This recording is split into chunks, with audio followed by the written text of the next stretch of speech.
Actually, let us have a debate on my press conference. Yes. Let us go. Yes. Yes. Let us have very good idea. Let us have a debate on my press conference. Okay. Amit Shah ji, I challenge you to have a debate on the three press conferences. Yes. विपक्ष के नेता महोदय कहते हैं कि पहले मेरी बात का आप जवाब दीजिए, मैं सुनना चाहता हूं। आपकी मुनसफी से संसद नहीं चलेगी। मेरे आप बोलने का क्रम मैं तय करूंगा। इस तरह से नहीं चलेगी संसद। आपने अगर अमित शाह जी का रिस्पांस देखा तो ये कंप्लीटली डिफेंसिव रिस्पांस है, ये घबराया हुआ रिस्पांस है, ये डरा हुआ रिस्पांस है। अब सुनिए पूरी बात, प्लीज मानिए। नो, सच्चा रिस्पांस नहीं है। मान्यवर, आगे पर भी मैं इस विषय को कहूंगा और ढेर सारे आरोपों के मेरे पास जवाब है। जो 3 प्रेस कॉन्फ्रेंस में, एक सादा प्रेस कॉन्फ्रेंस, एक एटम बम वाला प्रेस कॉन्फ्रेंस, एक परमाणु बम वाला, ये तीनों में क्या हुआ इसके सारे जवाब मेरे पास है। मान्यवर, अब ये कहते हैं कि 2-2 जगह है, 2-2 जगह मतदाता है।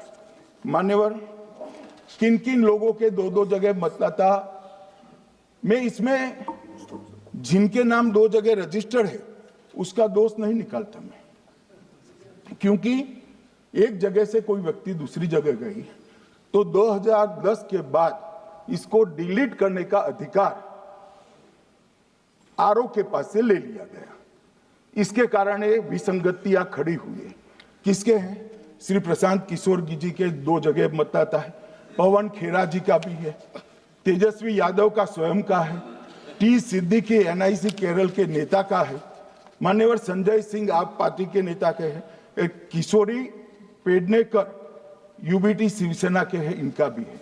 मान्यवर, सामान्य गलतियां हैं, क्योंकि एक नियम आ गया, जिसका जब वोट काटने का जिसका अधिकार है उसको रोक लिया गया, तो आरओ वोट काट नहीं सकता था, इसलिए 2 जगह रह गए।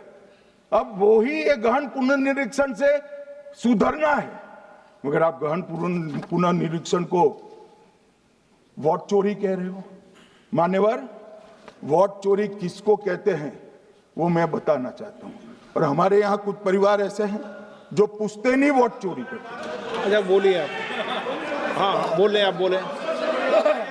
हाँ, बोले आप, बोले। स्पीकर सर, मेरा कल एक सवाल था, जो हिंदुस्तान के इतिहास में पहली बार डिसीजन लिया गया कि इलेक्शन कमिश्नर्स को फुल फुल इम्यूनिटी दी जाएगी। ठीक है, ये है ना, इसका जवाब इसका पीछ में खत्म नहीं किया सर। इसके पीछे जो थिंकिंग थी वो हमें सबसे पहले बताएं।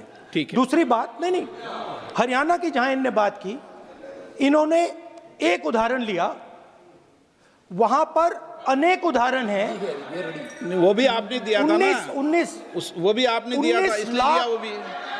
19 लाख वहां पे फेक लोग, वो उदाहरण आपने दिया था, इसलिए उसका जवाब दिया। और ये भी हमें बता दीजिए, actually let us have a debate on my press conference. Yes. Let us go. Yes. Yes. Let us have very good idea. Let us have a debate on my press conference. Okay. Amit Shah ji, I challenge you to have a debate on the three press conferences. Please. ठीक है, बैठ जाइए। मान्य, please मान्य, आपने बात करी, please. ये डिबेट ही तो चल रही है। उत्तर प्रदेश में और हरियाणा में दोनों चुनाव में वोट कैसे दे रहे हैं? प्लीज ये भी जवाब दे दीजिए। माननीय गृह मंत्री जी। मान्यवर, पहली बात मैं स्पष्ट करना चाहता हूं, मैं 30 साल से विधानसभा और संसद में जनप्रतिनिधि के रूप में चुनकर आता हूं। मुझे लंबा अनुभव है संसदीय प्रणाली का। विपक्ष के नेता महोदय कहते हैं कि पहले मेरी बात का आप जवाब दीजिए, मैं सुनना चाहता हूं। आपकी मुनसफी से संसद नहीं चलेगी। मेरे आप बोलने का क्रम मैं तय करूंगा।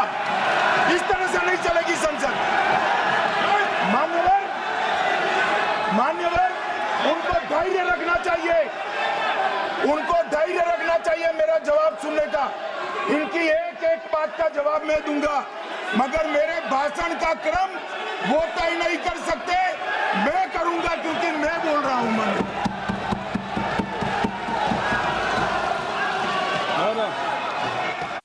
हाँ बोलिए सर, ये बोलिए। आपने अगर अमित शाह जी का रिस्पॉन्स देखा तो ये कंप्लीटली डिफेंसिव रिस्पॉन्स है। ये घबराया हुआ रिस्पॉन्स है, ये डरा हुआ रिस्पॉन्स है। अब सुनिए पूरी बात, प्लीज ये माननीय। नो, सच्चा रिस्पॉन्स नहीं है। माननीय गृह मंत्री जी, मान्यवर आपके चेहरे पर बैठो। मान्यवर आपके चेहरे पर चिंता की लकीरें मैं देख रहा हूं कि मैं क्या बोलूंगा।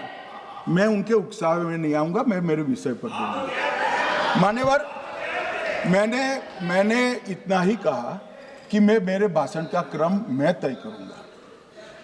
मेरे भाषण का पहले क्या बोलना, बाद में क्या बोलना, मैं तय करूंगा। और मैं मानता हूं कि हर एक वक्ता का ये अधिकार है, उनका भी है, मेरा भी है।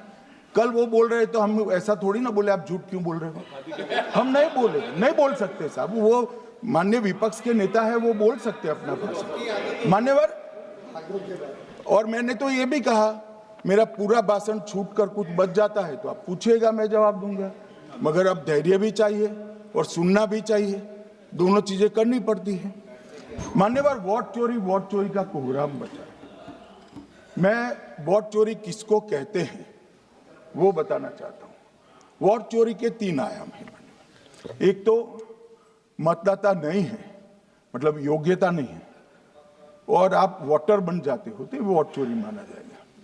दूसरा, आप गलत प्रकार से चुनाव जीतते हो तो वोट चोरी माना जाएगा। और तीसरा, जनादेश को डिफाई करते हो, मतलब वोट के विपरीत आप कोई पद प्राप्त कर लेते हो तो भी एक प्रकार से वोट चोरी होता है। अरे सुनो ना, क्यों जल्दबाजी करते हो मानिकम, क्यों? अब मैं 3 वोट चोरी की घटनाएं बताना चाहता हूं। सबसे पहली घटना हुई, आजादी के बाद देश का प्रधानमंत्री तय करना था। तय कौन करना था? तो उस वक्त के जितने प्रांत थे, इसके कांग्रेस के अध्यक्ष होने, उनके एक एक वोट से तय होना था। अब 28 वोट श्री सरदार पटेल को मिले और 2 वोट जवाहरलाल नेहरू जी को मिले।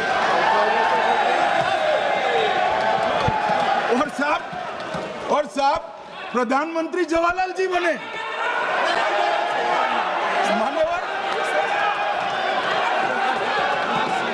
मान्यवर,